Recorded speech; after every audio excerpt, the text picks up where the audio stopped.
Black Male Engagement Pittsburgh. Share, inspire, connect.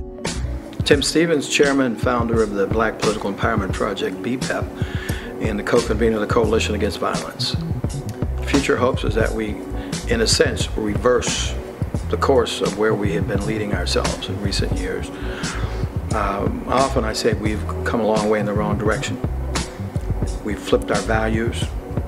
We've flipped how we raise our kids. We've flipped a lot of things, and we have to take control. In terms of what I do to try and move the community ahead and deal with the issues, I happen to be in a leadership position as chair of the Black Political Empowerment Project to meet with people on a regular basis every second Thursday. We have meetings in between. The Coalition Against Violence meets every fourth Tuesday, and we meet in between when necessary, as we're doing when we record this session. We're dealing with strategies that impact the violence that has impacted our community in such a tremendous way in the last several years. With regard to politics, we try to remain or keep our mission out that we vote in each and every election. That African Americans must do that, Latinos must do that, people who are impacted by the political system, we must take control of that political system and make it work for us. I don't know if we've overcome them. We have, obviously we have an African American president in office, but we have the problems that I began to fight in the 60s, unfortunately, to a large degree still exist. And that's why the March on Washington was important as a symbolic gesture that the nation has not resolved the problems of inequalities in terms of employment, in terms of political equity, in terms of education.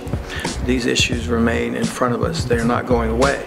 And even one at my age and those who are coming up behind me, we must collectively have a commitment to meet, to continue to strategize, to continue to energize our community in any way we can. Our religious leaders must be our partners. Our agencies and agencies and organizations must find a way to work together where we can. We cannot let these battles be such large battles that we stop. Reverend Curtis in a sermon the other day said, "Don't let weary win." We may be tired, but we can't let that stop us.